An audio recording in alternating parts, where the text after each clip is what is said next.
1-1.5 মাসের মধ্যে রং পাল্টানো, এ তো গিরগিটিও লজ্জা পাবে। বোকা ছেলে, খারাপ ছেলে, দল বদলু, বেঈমান। কালীঘাট তৃণমূল ও ঋতব্রত তৃণমূলের সংঘর্ষে জমে উঠেছে বাংলার রাজনীতি।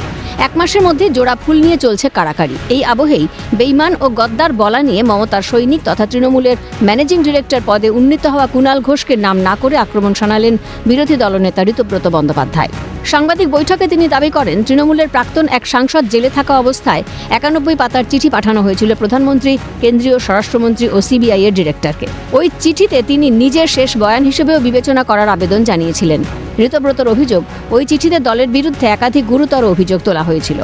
ম্যানেজিং ডিরেক্টর পদে উন্নীত হওয়া যারা বেঈমান বলছেন, ঘটনাচক্রে সেরকম একজন তৃণমূল কংগ্রেসের সাংসদ ছিলেন। সাংসদ থাকা অবস্থায় গ্রেপ্তার হয়েছিল এবং জেলে বন্দী থাকা অবস্থায় একটা 91 পাতার চিঠি, সেই 91 পাতার চিঠি অ্যাড্রেস করা হয়েছিল দেশের প্রধানমন্ত্রীকে, দেশের স্বরাষ্ট্রমন্ত্রীকে, সিবিআই ডিরেক্টরকে। মুখ্যমন্ত্রী মমতা বন্দ্যোপাধ্যায়ের পুলিশ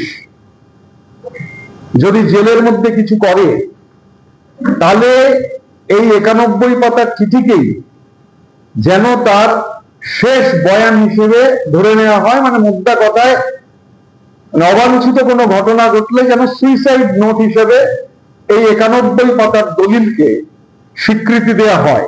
দেখুন, এখনকার এই ঘনিষ্ঠ ম্যানেজিং ডিরেক্টর তো লিখেছিলেন, লোককে গদ্দার বেঈমান বলছেন। বস্তুত সারদা চিটফান্ড কাণ্ডে জেলবন্দি অবস্থায় তৎকালীন তৃণমূল সাংসদ কুণাল ঘোষের লেখা 91 পাতার চিঠির প্রসঙ্গ তুলে নিশানা বিরোধী দলনেতা। তিনি দাবি করেন, ওই চিঠিতে তৎকালীন মুখ্যমন্ত্রী মমতা বন্দ্যোপাধ্যায় সম্পর্কে একাধিক মন্তব্য রয়েছে। একই সঙ্গে তার দাবি, চিঠিতে 30 কোটি টাকার উদ্বৃত্ত অর্থর বিষয়েও উল্লেখ রয়েছে। আর এই 91 পাতার দলিল দল তুলে দেওয়ার পক্ষে যথেষ্ট। প্রকৃতপক্ষে সলতে পাকানো শুরু হয়েছিল তখনই। একদিকে দলকে আর্থিক অনুদান দেওয়া, অন্যদিকে সিবিআই এর ডিরেক্টরের কাছে দলের দুর্নীতির অভিযোগ জানানো কি বেইমানি নয়? কার্যত এই প্রশ্নই তুলেছেন বিরোধী দলনেতা।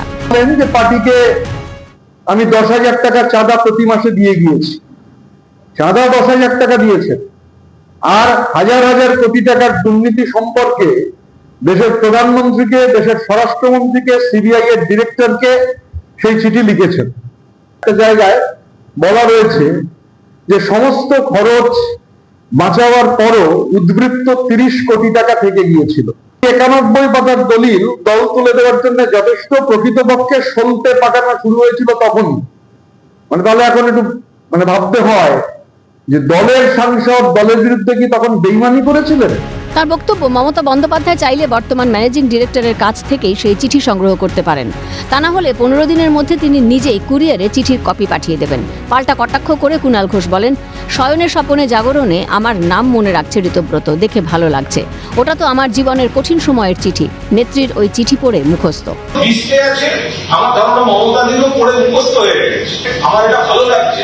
শয়নে স্বপনে জাগরণে ও যে পালিশ ছেড়ে আমার নাম মনে রাখছে, সেটা আমার পক্ষে রিস্কিও বটে। আমার জীবনে অত্যন্ত কঠিন সময়ের ভিতর যে সময়টাকে আমাকে কাঁধে বন্দুক রেখেছিল, নিশ্চিত আমি বলি তো, আমার দলের প্রাক্তন রেখেছিল, আমার অভিমান ছিল, অভিযোগ ছিল। 91 পাতার একটি চিঠিকে কেন্দ্র করে সরগরম রাজ্য রাজনীতি।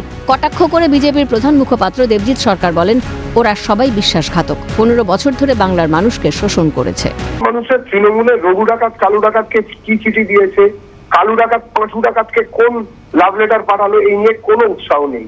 ওরা সবাই বাংলার মানুষের প্রতি গদ্দার, বাংলার মানুষের প্রতি বিশ্বাসঘাতক, বাংলার মানুষের কাছে ওরা বেঈমান। 15 বছর ধরে বাংলার মানুষকে ওরা শুধু শোষণ করে। পাশাপাশি রাজনৈতিক বিশ্লেষক ঝন্টু বড়াইকের কটাক্ষ, এই ত্রিপাক্ষিক সম্পর্কটা পিসি সরকারের জাদুকেও হার মানাবে। পেঁয়াজের যেমন খোসা ছাড়াতে একটা বাটকানে গিয়ে একটা আসল অংশটা বেরিয়ে যায়, শ্বাস যেটাকে আমরা বলি, ছোট একটা, সেই রকমই রহস্যের, পেঁয়াজের খোসার মতো রহস্যে আবৃত এই কুণাল ঘোষ, তৃণমূল, মমতা বন্দ্যোপাধ্যায়, এই ত্রিপাক্ষিক সম্পর্কটা যেন পিসি সরকারের জাদুকেও হার মানাবে। 91 পাতার চিঠিকে কেন্দ্র করে তৃণমূলের 2 শিবিরের সংঘাত তুঙ্গে। চলছে কাদা ছোড়াছুড়ি। শেষ পর্যন্ত জল কোথায় গিয়ে দাঁড়ায় সেটাই দেখার। ক্যামেরায় জ্যাকি সিং ও বিধান মাহাতোর সঙ্গে খালিদ জামাল ও রাজা সাহার রিপোর্ট, ক্যালকাটা নিউজ।